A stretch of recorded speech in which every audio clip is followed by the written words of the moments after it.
So basically June 2004, right? So like I mentioned, I was scheduled to play in August and then sign this contract, hopefully, obviously making the last cut, which things was looking pretty good. And so 6 months prior, I had moved to Miami. Like I mentioned, making a little bit of money. I mean, dude, I was going through, it just develops bile in my throat thinking about how much money I blew. I guess because of the mindset I have now, even though I was 20, 21, 22 years old then, you got to think about it. Going through a few $1,000s a week is crazy. You got to think about it. I was washing dishes and busting tables. I'm talking about hard grinding for like $170 a week. So when $170 a week multiplies to $3,000 a week, right, at that age, you're fixing to go crazy. Like I mentioned, the money was spent before I even got the checks, and so, and I say all of that for a reason, because obviously I've been a benefactor in what I'm saying at the end of the story. And so, so like I mentioned, I was in Miami. I was living reckless, just to be honest, right? I wasn't raised the way I was living life. I wasn't in the street or anything like that, but it came to, smoking marijuana, partying with girls and stuff like that. I come from a strong Christian-based home who was heavily involved in church. And so to go from that to where I was at that point in life, I was heading nowhere fast, and I think it all started from my decision of not applying myself in high school, which goes back to the question of what you asked me about, what would I tell a young student athlete now? And it goes back to applying yourself, right? And not letting the negative influences influence you to do what you're partaking in. And so, so let's go back up 6 months. So now it's June 2004, excuse me. And so I'm home, I'm gearing up for August, right? So I hadn't been home in a few months. And so my family was wanting to schedule like a bon voyage, have everybody come home. We're gonna have a nice little party at the house, get together, so I can have the proper send-off. Everybody was happy for me. My mom was like, finally, my baby made it. After all he's been through, he's finally gonna obtain his dream of playing basketball. It's going to either be basketball or track.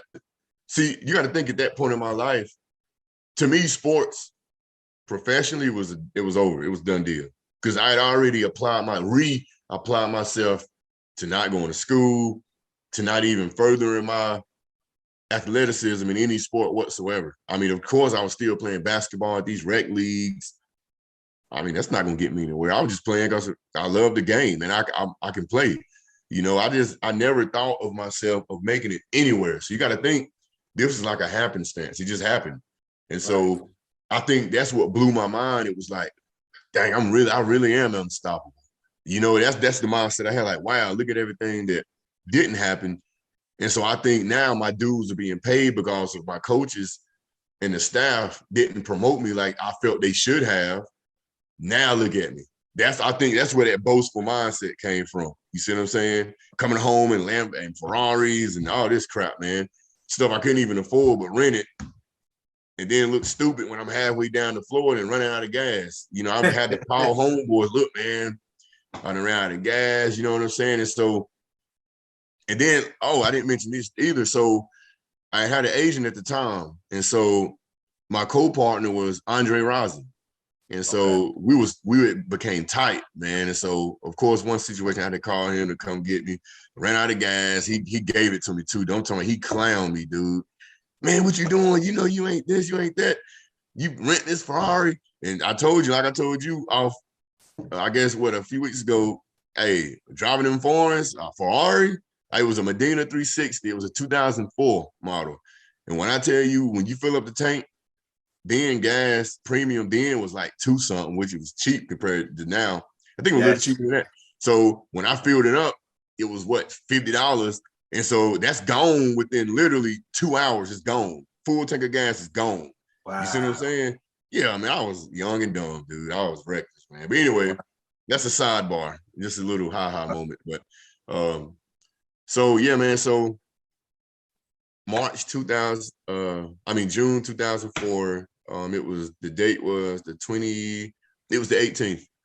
It was the 18th, 19th. Like I mentioned, mom got this stuff. We having fun. My family over. They telling me how proud they are of me. Like old coaches calling me.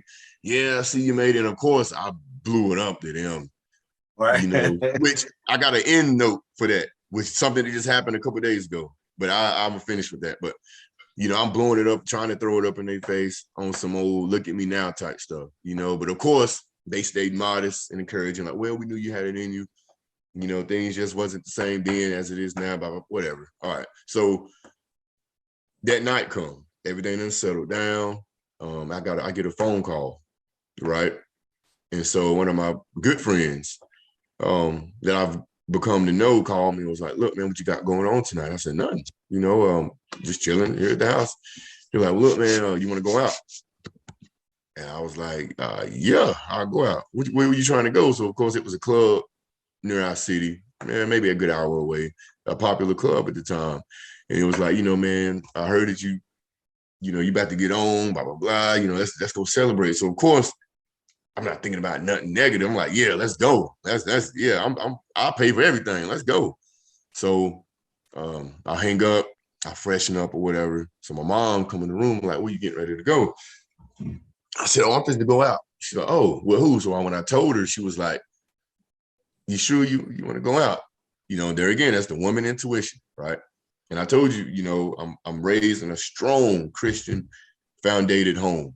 And so she was like, you sure you want to go out? I said, yeah, mom, I'm good. You know, I'm straight. I'll be back home. You know, I still got a house key, remember? I said, I'll come through the basement. I won't wake you up. So she kind of laughed it off, didn't say nothing. So my brother come to me later and was like, I was outside. And so my brother was like, look, man, what time will you be back? You trying to play the game, the PlayStation. I know then it was the Sega Dreamcast. Woo, that's how long ago this was. Dude. So, Sega Dreamcast. There'll be some kids watching that's gonna be like, Sega Dreamcast, what's that? Yeah, look it up. It was the first console with a disc. Wow. CD. Yeah, I remember, man. I'm a gamer. So we had that in the PlayStation 1. And so he was like, all right, man, I'll be back. He was like, man, don't go anywhere. Just chill at the house. I said, man, bro, I'll be back. I mean, I'm good. I said, you gonna wait up for me? He said, yeah, I'll be up. And the crazy part was whenever I got back, he was. We'll get to that part. So I dapped him up. I let a handshake. And so right before I left, my mom come outside and was like, look, you sure you don't want to stay home? I said, Mom, I'm good. And see, even growing up at home, mom would always tell me, be careful and watch who you hang out with, right? And so most of the time I went out, I was with my best friends and mama never questioned me, right? Because I was pretty responsible kid in school. You know, of course, wasn't perfect. It was times I came in late, got punished or whatever. But for the most part, I was very responsible, you know, so I've developed that trust with them. So, but this particular time, mama kept asking me, like, you know, you sure you don't want to stay? I said, Mama, I'm good. So now I'm thinking like, why mama keep, you know, and my mama tripping, you know. So anyway, my friend come, we go pick up two other guys. And so we ended up going to the guy house who picked me up, right? And so we went to his house because he was like, look, man, I got to change clothes. So it appeared to where he had just got off work. So of course, if somebody's got off work and telling me, look, let me swing by the house, freshen up, we're going to head to the club afterwards. I'm like, all right, don't see no harm in that. So me and my other guys get out, you know, we behind his house, the other guy. And the reason I'm saying other guy, saying third, I don't want to disclaim, I don't want to put out any names, stuff like that out there. So my homeboy, I should say, the driver goes in the house. And so when he goes in the house, we hear a commotion, right? A lot of hollering, cussing, and stuff like that. And so, of course, me and my other guys like, look, we're going around the house to see what's going on. And so when we walk around to the house, you know, it was a dead man laying on the porch, right? So obviously, my homeboy committed a murder. And so, of course, upon me seeing that, I'm like, first I'm in shock, like, dang, what just happened? But now, furthermore, I'm thinking, now my mom's popping up, right? She's popping up in my mind like, you should have stayed home. So now I panic, you know, so I'm like, what? So, of course, I mean, it was obscenities being slung everywhere. I mean, obviously, you got to try to understand the situation at hand. You know, you got 4 guys who's around a deceased man, and just who's brutally beaten to death. And so now the scene is hysterical, right? And so me and my homeboy get into an altercation because I'm like I'm basically asking him why, what happened, so now I'm trying to put the pieces, I'm trying to grasp what's done happened, and I can't, right? So at that time, this is another way of showing you how old I am, I guess, compared to now. I had a time port, right? For those who don't know what a time port is, it was actually the start of texting, I should say. Right. So, but it was text through email, and so I had a time port, which is like a flip, about, I don't know, 5x4 screen, and you open it up, it had a flip case. Actually, if you look up Jay-Z's, I forgot his first album name. But anyway, it's on his album. He got it. That's where I got it from, him. Okay. I was a huge Jay-Z fan. So anyway, it's a time port. So I pull it out. I'm trying to I text my mom, I email my brother. I don't got no signal. It keep beeping, red light, beep, beep, beep, beep. So I'm like, dang. So at the time I had a Cricket. I had a Cricket and a StarTech flip phone, right? I pull out my StarTech, which was the big deal then. StarTech then was like an iPhone now, an iPhone 13 or something. So I pull out my StarTech, no signal. So I'm like, dang. So that just goes to show you where I was at. I'm out in the middle of nowhere, country, no signal, no nothing. So I can't get in touch with nobody. So now I'm really panicking, right? I'm getting nervous. And now I'm like, oh gosh, now I'm in jeopardy. I'm in trouble, right? And so after everything somewhat settled down, we started really, really grasping what's done happened. So now, of course, thinking about ways of, I guess, getting rid of the body and all of this stuff. And so a lot of things transpired that night, right? To where eventually I make it back home, okay? So I get home, it was 4:35, right? I remember the time because I looked at my time port. Because as soon as I got home, I received all these messages from my brother saying, bro, what time you gonna be home? I'm still up, I'm still in the game. I did this, I did that. He just keeping me up on the game, trying to stay awake. So of course, I try to sneak in through the basement. Lo and behold, my brother's still up, playing the game, half asleep. And so I go in there in the basement. I try to make small talk. And so we was getting ready to play the game. So he turned on the light and was like, bro, what's wrong with you? So I got nervous. So I'm thinking, dang, is anything, any blood or anything on? I didn't know. Like I said, I'm still in this. It was almost an instant feeling like he knew something. Yeah, because it's like when you done got in trouble at school and come home, you think your parents don't know about it, but every little thing you hear, if the phone ring, you're like, oh gosh, that's the teacher. And then if you hear your mama whispering, it's like your heart start beating hard, like, oh gosh, I'm in trouble. And no, then she got the phone, it's like, well, that was mama. Your grandma said, hey. It's like, oh, wow, okay, that was your grandma. But this time, my brother was like, man, you look pale. So I'm like, pale? I said, nah, I'm good. He said, nah, man, something wrong with you. All right, your eyes red? I said, nah, I'm good. I said, I think I'm just nervous, man. I'm getting ready I'm fixing to make it, man. He said, oh, yeah, that is right. You would be good. So now he tried to talk all encouraging to me, but that's going in one ear and out the other, because I'm like, dang, he really just don't know what I've encountered, Right. And so the next day come, right? I can't eat. My mama cooked this huge breakfast. I couldn't hardly eat, dude, I was sick, man, like literally. So that whole day go by, I don't hear nothing, right? But mind you, I didn't watch the news and I didn't watch TV or anything because I was just focused on packing my bags and getting ready to leave. But at the same time, that the next night, a sense of peace came over me, right? Because I even prayed. And mind you, when I prayed, it was the first time I prayed since I couldn't even remember, which is sad, right? My mom always said, you never want to be in a position where you feel you have to pray for something when you hadn't prayed in a long time, because God may not hear you, right? Because He may think you're not sincere, you're right. And so I thought about that. And so I prayed though about the situation the night before. And so I'm thinking, okay, maybe I'm good, nothing, I ain't got no phone call. I was checking my phone and stuff every 5 minutes. I hadn't heard nothing on the news. I'm like, dang, maybe God gave me another chance. And now I started perking back up. So the next day was the day I was supposed to leave.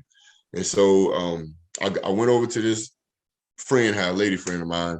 And so I remember I was in the bathroom washing my hands and her mom screamed, like crazy screaming. And was like, Marcus, are you still here? Blah, blah, blah. I'm like, yeah, yeah. So by this time, I done totally dismissed the thought of me even being involved in that situation totally, right? But then when I go in the living room and she crying, looking at me like, you got to get out my house. I can't believe this. I look at the TV and I see my face as a prime suspect in murder. The prime suspect, which means I'm the conspirator. That means I'm the premeditated suspect who deliberately killed somebody, right? And so now I'm like, instantly I threw up, right? Boom, everywhere. And so I think at that moment, my phone had been started ringing. I didn't answer. My two-way started going off, didn't answer it. And so about 30, 45 minutes later, here knocked the door. The girl's mom obviously called my mom, told her where I was at. And so my mom come pick me up. She's been crying. My brother looking at me all devilish and stuff like, dude, I knew something was wrong with you. You should have just told us something. You know what I'm saying? And so, I mean, I'm telling you, Antoine, man, that was the worst feeling of, you know, obviously as kids, you know, we disappoint our parents, right? That's just natural. But this was like a disappointment like no other. You know what I mean? It was to the point to where a weak-minded person probably would have wanted to end their own life. That's how grave, that's how deep the disappointment, that's how deeply the disappointment stabbed me. You know what I'm saying? And so when we get to the house, I go down to the basement and I'm talking about, I'm sick, dude. I'm talking about, man, I couldn't hardly breathe, you know? And so, of course, it was tons of police at the house.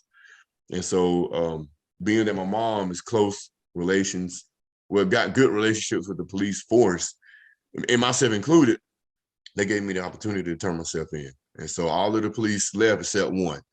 One had to stay so they could, you know, transport me to the jail. And so I told my family everything that night, you know. And so, of course, after telling them the truth, the version, my version, they were like, oh, okay, well, you should be good. You should go in, you know, get booked and post bond. It's not that easy. And like I told them, I said, look, y'all, even though I had never been into any trouble, never, not even a speeding ticket, I just know I'm not fixing to walk out of there tonight. It's just not going to happen. I mean, I said, do y'all not understand? I'm the prime suspect, which means they're saying that I did the killing, period. Right. Cold-blooded, right? It ain't saying I'm a witness to a crime or none of that. No, I am the suspect. And I said, so they fixed to lock me up. And so mama asked the sheriff, like, is this true? And he was like, yes, ma'am, unfortunately it is. And so he even had tears in his eyes because he's seen me from a child up and he knows where I come from, my family, and then just all I've been through. Like I mentioned, I was a sports prodigy, right? And so he even advised me, he was like, well, look, man, since we're going to turn yourself in, he said, I would advise you to just change clothes, all the jewelry you got on, leave it here, because it's pretty safe bet to say that you probably won't see it for a while. He said, I'm just being honest. And so right there, it hit the reality check, like, dang, I really done messed up. So it's one of those times when you get in trouble, or it's one of those times you get into something, right? And you feel once you call your mom or a parent for help, they're going to be there to save you. So it was one of those times, it didn't matter how many times or how loud I hollered or how many times I called a phone or reached out for help, the help was never going to be there.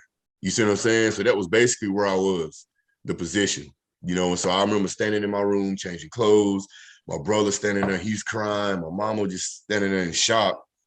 You know, I remember giving my brother my jewelry, like, look, man, take care of this. And he was like, well, I mean, you'll be back to get it, won't you? I said, I don't know. You know, at that point, I said, I really don't know. He said, man, so of course, disappointment turned into anger. So now everybody's mad because they know the type of people I was around. They wasn't fond of a couple of them anyway. And so anyway, we go up to the jailhouse, turn myself in, and it was pandemonium, dude, like all types of cops and all this stuff, news. And so anyway, they put me in interrogation. And of course, they was talking to me as if I was the suspect. And I was like, look, dude, I did not kill this person. And so, and there was a lot of other things that happened. And like I mentioned, during interrogation, because I didn't, I gave my side of the story, but I did not slander anybody's name like they did me. Right. Right. And I know you gave me a lot of the detail. And I think in the big picture, like I said, you gave me a lot of details, so it gave me a lot of background. But on the big end, you just touched on. I think you went straight to the point that I think we'll cover here on the show. And you are now being interrogated for something you did not do. Exactly. And I think it's important that young people hear it, how quick your life went from the next day, you're getting an opportunity to play for a $250,000 contract. And then within hours, or, within a 24-hour span, you're now being interrogated for something you did not do.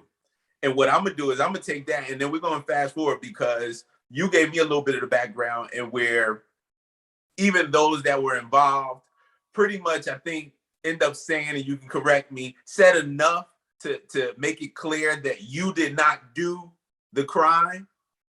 But at the end of the day, Marcus, once we go through the whole process of court and the legal process of the situation, the gentleman who is on this interview with me, who had the opportunity to play for a $250,000 contract, you still had to suffer the consequences of someone else's decision, Marcus. And what ended up happening from the legal standpoint when it was all said and done? Out of that, what did you end up having to do? So, like I mentioned, this happened on June 21st when I actually turned myself in, which first day of summer that year. So on December 3rd of that year, which ironically is my grandmother's, when she's passed now, her birthday, I got sentenced, and I was forced to sign a plea for 12 years in prison for second-degree murder. And the reason I was forced to sign that plea, because obviously a lot of people would think, even upon watching this, okay, why didn't he go to trial? We didn't do it. Surely the evidence could have exonerated him. And that was the point. There was no evidence. There was evidence of foul play, but it wasn't no evidence as far as fingerprints. You see as far as the weapon use, things like that. And so now I'm in a position, okay, do I want to put my life on a Libra scale, knowing I'm already outweighed when I go to trial? It was election year. And then you got to think the status I held in the county. Like I mentioned to you, and just being honest, I think me at that time being in that position, I was a stepping stone to people's careers, meaning the DA, certain people in the force, and that's just being honest. And so, yeah, it was a high profile case. And so, yeah, that was meant out. I was going to be convicted either way, right? So you got to think, I went from being at the top to now at the very bottom of the totem pole. And so I talked to the family, talked to the lawyer, and he was like, look, we can't go to trial with this because the family's already pushing the death penalty, which for obvious reason, I mean, I think my family would do the same thing if a loved one of mine was falsely accused or was accused of killing my loved one, brother, or whoever. Yeah, I'm gonna push for the max too. I totally understood that. But I think what a lot of people was missing, they was missing the defining factors in the case. And I think even still when they knew, okay, this guy could be potentially innocent, that wasn't the case. They was like, look, we got to find a conviction so we can get him out of there, And so if a lot of those who don't know, like Mr. Rogers said, there's a lot of in-depth detail to my case, the situation that has not been, I guess, overviewed during this interview or whatever. And so, but anyway, so like I mentioned, I had to sign a plea for 12 years of my life for second-degree murder for something I legitimately did not do. And I think that was the hardest signature I've ever had to sign in my life, knowing like, dang, I've never been into any trouble. Now I'm fixing to actually go into a system of where there are real killers, there are real gangbangers, there are real pedophiles, and just the overall horrific, terrible place, And so, so that was the case. I had to do 12 years, man, day for day, didn't miss a beat. Wow. I did it. Even in between time, I told myself, you know what? I'm gonna use this situation. I'm gonna use my sports mentality to get through this. I've been even when I started running track, it was people, they said, oh yeah, this guy, he's this, he's done that, he broke that record, he's good. All right, okay. But he ain't raced me. You see what I'm saying? So that was the mentality I used in prison, was like, you know what? A lot of people, people say I'm not built for this, or I may not be this, that, and the third. Okay. I'm gonna show you I'm built for this. And look at me, I made it 12 years unscathed, thank God. I obtained a plethora of degrees. I think 7 degrees obtained during my incarceration. You know, I was even in a position to help people. Of course, I still play basketball. I think that was kind of my haven, my safe haven was playing ball. And needless to say, I was the best, no doubt about that. You know, even to this day, as people still talk about me on the yard, so to say. But so yeah, man, I came home in March, on March 16th, March 14th, 2016. I came home. Like I mentioned, did 12 years. And I can't even begin to tell you how I felt when that day came. It was, even to this day, after being home, coming up on 6 years, which sounds crazy knowing I've been home that long, but it feels surreal, you know, knowing I can come home and the changes that the world has taken, right? And knowing I've missed, the world turned without me. So you got to think everything I've missed, from the births, the marriages, the deaths, the celebrations. I missed it all, you know. And so to come home and be hit with 12 years of your past that you missed, it hurt. But at the same time, it was a joyous occasion, knowing I'm sitting here and I'm hearing all of these past memories and things that happened. And got to think, people that I seen that was kids were now grown men and women now, you know. And so I came home, like I mentioned, I had a mission. I came home, reestablished myself, got my license. I got a personal training business. I coach. I got a car wash business, you know. I ended up with this job, that I have now, which was kind of far-fetched in the eyes of a normal individual, because they saying with my position now, a felon can never obtain this position. But look at me. You see what I'm saying? So that comes with renewed faith, obviously, and just sheer perseverance, knowing that I can overcome anything if I put my mind to it, and first and foremost, putting God first. And so, yeah, man, married now, now and all. So. And that's why, for me and for this show, I think, Mr. Marcus, you're definitely an awesome example, because like you said, we almost had to kind of get through some of the detail, but even the transition while you were in there, your mindset finishing that 12 years was not your mindset in that first year or two that you were in there. No, I'm sure if you could touch on it real quick, you went through the frustrations of what had just happened, versus you getting, like you said, the degrees that you were able to get, like really able to, like, this was an adversity like no other. Like, this was an obstacle. Like, this wasn't just you broke a toe and can't play a game. Like, this was a life-changing experience, but you were able to retract, everything. You were able to refocus, get through it, get the degrees. Like, really touch on real quick just what you felt when you started. And you spoke to me the transition when you just said, hey, I got to get through this. Yeah. And so, and the perfect segue, that's the perfect segue to my beginning of this, right? So when I got processed at state property or in state prison, which was in Raleigh. And so this particular prison, Central Prison, is right across the street from NC State University. And so real quickly, y'all know I was awesome in track, stuff like that. And so I actually broke my first record at NC State University in high school. And I remember leaving and my coaches telling us, look, across the street, y'all, that's that's Central Prison. That's where death row inmates are and stuff like that, the worst of the worst individuals. So of course, at that time, we were like, oh man, we'll never end up there. But here I am 5 years from that time later, looking out the jail cell and seeing NC State University right across the street and thinking about that time. Right. And so I think right then and there, that was a reality check to me. Like, dang, man, who would have thought me, Marcus Crank, would have ever been in prison? You got to think about that, right? That's like saying, I don't know, somebody that you hold in high regard, being locked up for something that they did. And you be like, what? Even if you see it on paper or see it in person, it's like, I can't believe that. Even when I used to get visits, people would say, this don't even feel real. You know what I'm saying? It didn't even seem real to me. Even when I first got processed at the prison, walking through the hallway, seeing the guys in red jumpsuits, meaning guys from death row. These guys literally have a date to be put to death. Even when I was there, because I was only at Central Prison for 3 weeks. Even when I was there, what they do when they kill, well, lethal injection, they turn off all the lights and you start hearing guys kicking on doors, right? Banging. And then they got this weird song that they would sing. It's kind of like a scary horror hymn or something. I don't know. It was just eerie, right?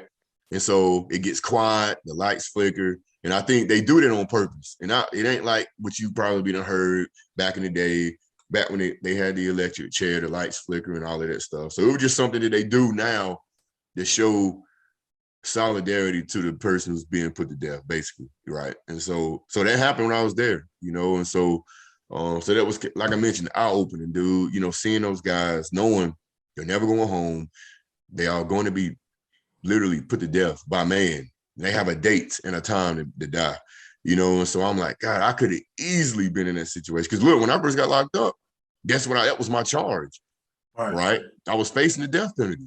That's what I was, capital murder. I was in there for capital murder, and I was facing the capital punishment, which was death, right? And so, of course, thank God it went all the way down to accessory, but then kind of boosted back up to 12 years second-degree murder. But anyway, so even my walk through prison, right? Because I was housed at 6 prisons total, 7. And so each prison kind of introduced new situations, new complications, because like I mentioned, even especially my first few years, man, I was the grudge. It was just so hard to grasp the fact that I was actually in prison. And the anger was so unheard of, to where at nights I used to punch the wall to where it sounded like somebody was clapping hands. I'm surprised I literally didn't break my hand, right? I mean, I used to punch the wall so hard. And I was really out to find my co-defendants, my once upon a time friends, if I just knew. And I used to pray. Who in their right mind prays to God on hoping that they see somebody so you can try to kill them? That was my mindset. I was that angry. If you took my life and accused me of something that I didn't do, I'm fixing to headhunt you. And I spent like 2 years trying to find them, right? But thank God, to the way the system is made, they just didn't allow that to happen. And so, so to allude to your point, I just had an aha moment, man. It was like, you know what? Why burden myself in trying to carry a burden or the weight on my shoulders of what's going to happen when I'm here? It's not like if I do that to them, I get to go home. I'm going to be here for the next, at the time, 9 years? So why keep burdening myself? You see what I'm saying? And so I just made a pact with myself, like, you know what? In a sense, I'm making the best out of this. I'm here. I can't go nowhere. So, yeah, you know what? I'm going to make the best out of it. So that's when I started really involving myself in playing basketball, because I wasn't even playing ball like that when I first got locked up. I just couldn't. I felt, why should I waste my talent in prison? But like I mentioned, I had to think, dude, I'm going to be here.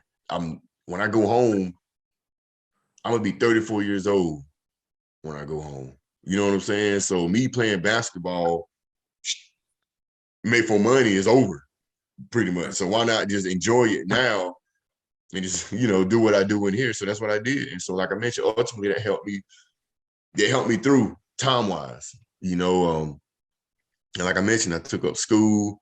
Like I mentioned, I strengthened my faith in God and all of that. And obviously that's the number one reason I made it through, and so even when I came home, I had a goal, which is what I didn't have in high school. I never had an end goal. I was focused on the moment. You see what I'm saying? And so in prison, when I had that end goal, I knew I wanted to get married, have a kid. I wanted a job. I wanted my own business. I wanted to still play ball. I wanted to coach. I wanted to help kids, right? Because I was doing that before I got locked up, but I wanted to make a stronger impact now that I have a harder testimony. And so guess what? Everything that I had on my list is checked off. Still checking it off. You see what I'm saying? So everything that I asked for and I told myself, I applied it and I'm doing it, right? And I think if it wasn't for, and I'm gonna be honest, if it wasn't for what I went through, I wouldn't be sitting here today in this interview with you, and I'm grateful now, looking back, because I really, a lot of people ask me, what if this hadn't happened? I know you hate you didn't get to do this, or hate you didn't get to do that, but you got to think, man, I was reckless. There's no telling where I would have ended up. Who knows? I probably wouldn't even been playing, or I probably would have made it and would have been like any other athlete that make it and just be broke and living in the street, I don't know what would happen. You know what I'm saying? And so I'm totally fine. I think I'm rich now. I'm rich. I ain't talking about money. I'm rich. So speak to, and real quick as we get close to closing, like just speak to the opportunities you've had to maybe impact a few young people's life when you're able to really touch a little bit on some of what you've been able to endure and overcome and be where you are today. Like, how has that been with the group of kids that you've been able to tell a little bit of your story to? Yeah, and so obviously with my occupation, you know what? I'm not even gonna use my occupation because that's a given, right? You know, got kids who come into my program. I'm very transparent. I tell them everything I just told you, but of course I give them more details depending on their situation. Let's say if it's a kid that's involved in a gang, oh, I'm gonna give it to them straight, raw, real, straight up. I'm gonna give them every detail because they need to hear it. You see what I'm saying? Especially the imprisonment and how it occurred. But when it comes to, I want to speak from the perspective of coaching, right? So even when I coach, when a lot of kids, you know what, I got a perfect example. I have a kid, like right now I'm coaching at the YMCA, and there's a kid on my team, he's EC, right? Educationally challenged. And so even when we're in practice, I talk to him, right? I don't disclose or tell him about my past, but I still use bits and pieces of my past without letting him know I was locked up, because at that time it's not needed to tell him, right? Because with his educational level or mindset, it may be like, oh, like really a big deal to him, right? But what I do instill in him is the confidence and letting him know that adversity doesn't have to define you, right? Yeah. And so even though he's playing with a lot of good guys on my team, I got him on my team for a reason. Not only as a student of the game, but as a mentee of the game, meaning I can be a mentor to him. And so I use my past and what I've learned and what I've been through to easily impact his life. And so don't you know, he's never been active to the point of where he is now. He's always felt inferior to everybody because he understands his situation. So that's what's so a blessing with him to work with, because he understands he has challenges. You know what I'm saying? But at the same time, he appreciates and understands the value in what I can instill in him and giving him the opportunity. You see what I'm saying? And so with my past and being able to help him, I think it's more impactful when it comes, if you want to put him and then a guy who's in the game beside each other, because obviously the other guy opposed to the gang member is going to take it, he's going to take it more positive than the gang member. The gang member going to look at it like, you know what? He may think jail is cool, right? But once I start telling him the details, and then when he gets the knowledge of like, oh, you was in prison? Now he sits back like, what? Now I got him. I done reeled him in. He done bit the bait. Now I'm going to reel him in and bring him on shore. You see what I'm saying? And so that's how I am with Steven, you know, on my basketball team. You know, he's bit the bait. I reel him in, and now he has confidence. I see a huge growth in him just off of me talking to him other than I don't even talk to him about basketball. It's his life. And so by me talking to him about what I've been through, to a degree, has helped him on the basketball court, and things just come naturally now. But with the guy who's, you know, like I mentioned in the game, when I speak to them more directly, I don't get their attention until I mention jail. Or when they see me, it's like, oh, wow, Mr. Crane, he pretty cool. But yet, like I mentioned, the analogy I gave you about the cake. Yeah, this cake looks nice. When you eat it, it tastes good. But do you know the hard work? Do you know first and foremost, the ingredients that it took to make this cake? And furthermore, the hard work that it took to get the ingredients to bake this cake. You see what I'm saying? It's like with me, a lot of people, they see where I am now. You got to look at the whole body of work. Do you really want to take the elevator, or do you want to take these stairs up to the top like I did, the hard way? You see what I'm saying?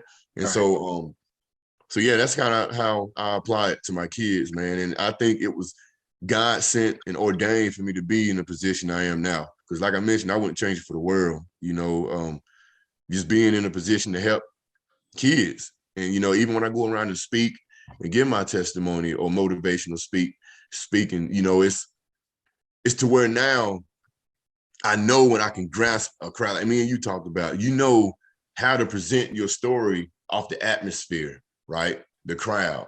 And so when you know you're in a room full of people and when they're totally quiet, and when you know you got their full engagement, it just gives you that euphoria. It's like me hitting a game-winning shot, you know, hitting the basket, you feel good. It's like, gosh, that's a heck of a moment.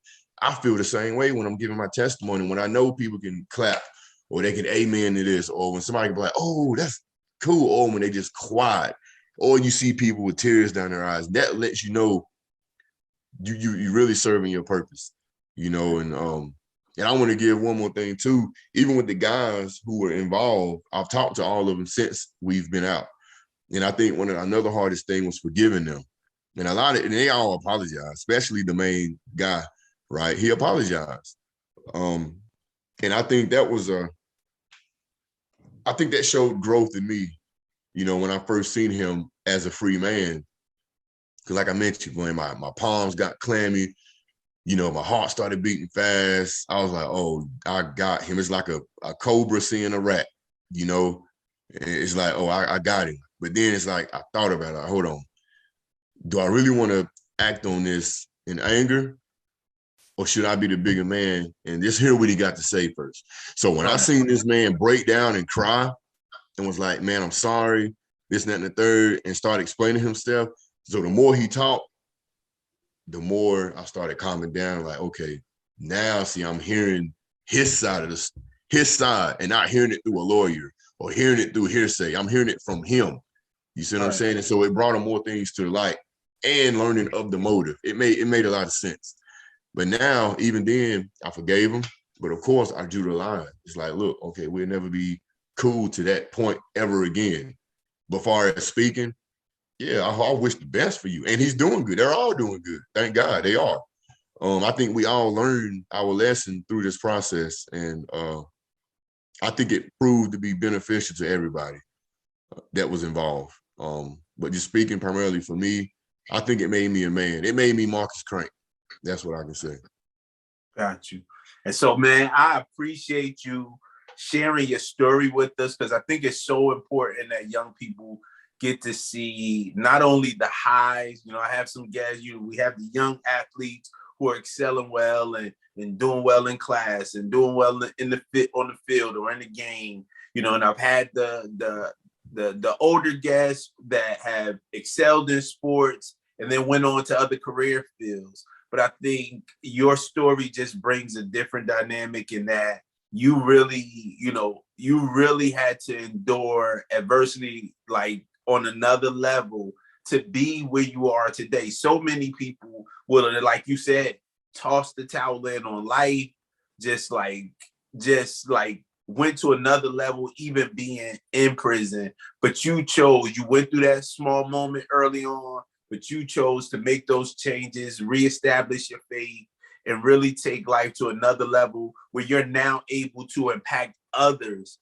And able, and I talk all the time to people, are just about being able to embrace that obstacle. And you were able to do so. And for me to meet you where you are now, like you said, people meet you and don't know everything that you've been through. To see what you're doing now in your community and touching the lives of the young people there, I think is awesome. I thank God for Marcus Crank and just what he's doing. We need more people like that in our communities. So I thank you for sharing the story. And I believe those that will take the time to watch and listen will be able to really draw from it. And I believe it will help a lot of young people. I think real quick, before I get to my very last question, I will ask, I know you say you embrace what happened, you were able to grow and learn from it. But I just want you real quick just to talk to that young, because we primarily target our young student athletes with the show, just how quick, life-changing situations. I know you touched on it, and I don't know if they caught it, but little things like you had your mother, trying to tell you that night, or question you that night on whether you should have went out. Just real quick, give any kind of inspiration or any kind of advice to that young person that's focusing on maybe moving on to the collegiate level or have an opportunity to even go to another level, just on those life-changing occurrences that can happen overnight, and just how they need to be wise with their decisions? I think it's all about choices, you know, and you got to think being a student athlete or even just an individual in general, you know, that has aspiration to be a doctor or whatever you would like to be after school, high school, right? It comes down to choices, you know, and I think to a degree we all know who we need to be hanging out with and who we shouldn't be hanging out with. I mean, that's just being blunt about it, right? But I think everybody wants to be loved. Everybody wants to be cared for. Everybody wants to be befriended, you know, but everybody who's a friend is not an actual friend or out for your best interests in mind. And so I think ultimately it comes down to just staying, you know, like with my mom, the intuition, you know, she was literally giving me an opportunity to rethink my choice, you know, of my decision of going out that night. And so when you've heard that decision, you know, but you've made a decision rather, and you don't take heed to it, it's evident something is not going to go your way that night. You know, it's like not studying for a test. You know, if you know you got a test Friday, you get the pre-studies that Sunday, you got 5 days to study and then wait till the 6th day to try to study.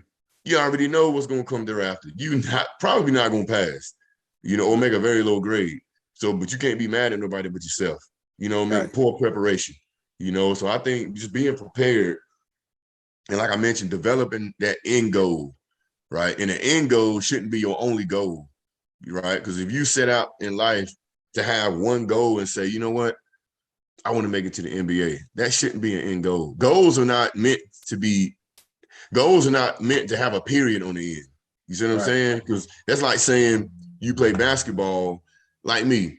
Oh, I'm good in basketball, so I can't learn anymore. Or I'm to the point where I'm good. No, you can always learn basketball, always. You know what I'm saying? There's never an end point, an end goal to that, or even success. You know, in life, there's never an end goal. It's like being married. You and I both know, even in a marriage, you would never know your partner. You know, that's why they say to death do us part. You would always going to learn something new every single day because there's different circumstances every other day, different circumstances, situations. You know what I mean? So it's like, yeah. And so it's like that with student athletes, even just people in school that has a goal. There's always going to be different circumstances and situations. It's like guys that you interview, individuals that you interview, you know, that's in good in sports, they have to make that decision. Okay, I have this goal, but yet, okay, if I keep hanging with this person, I know I'm in jeopardy of not obtaining this goal or achieving this goal. So now you got to make a tough decision, right? And so I think all good decisions are tough decisions, period. You've never made a good decision that wasn't tough. I mean, you know what I'm saying? And so that's just like telling the truth. Telling the truth is hard. It's easy to lie. It's a cover-up. That's like sweeping it up under the rug. But guess what? When you walk on that rug, that dust is coming all up under the rug. You see what I'm saying? Right. So those are things that I can instill or tell that individual, you know, because sports is life's best analogy. You know, that's good. That's good. Well, once again, we appreciate you for sharing your story with us. And in closing, we always end with this. Today, who is it that inspires you?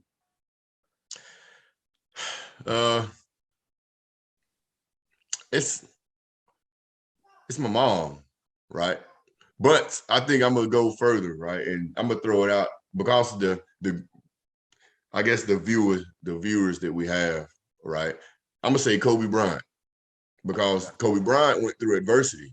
And a lot of people, you really, really got to know his story to know the adversity he went through. You know, being born in Italy, moving to Philly, and grew up, you know, in a separated home, and it was playing, basically, it was a tug of war match with his mom and father. And so having to be bounced around as a military brat and growing up being picked on and stuff like that, he look at him now, even though he's deceased, but look at what he's done since he became Kobe Bean Bryant. You know what I'm saying? So I think he was more of an inspiration. Obviously, my mom is, but just to put it into another influential person, it would be Kobe Bryant. And, you know, I really admire him a lot. for the things that he's not admired for. That's good. Well, thanks again for joining us on this episode, man. Thank you for being with us. Thank you for sharing your story. We truly appreciate you. And so those joining us, we just hope that you will not only watch this show in its entirety, but also share it, because I believe there's some young student athletes that need to hear just a gentleman that was able to play at a high level in high school, maybe have that gap and not necessarily going straight to collegiate ball, but having an opportunity to still play at a high level, even being part of, the N1 mixtape tour, to the situation that happened in the blink of an eye in his life to where he's at today. Not allowing that to be the end to his story, but just simply changing the chapter and continuing the story that is awesome today. Mr. Marcus Crank, we thank you for being with us. Appreciate it. Thank you for having me. Enjoyed it. And as we always say, it is good to be great in the sport that you're playing, but it's even better to be great in life. So as always, we encourage you to achieve your very best outside of the game. And like always, we're just inviting you to go out in the woods. Thanks again for joining us, and we'll catch you at the next episode. Sounds good. Y'all have a good one.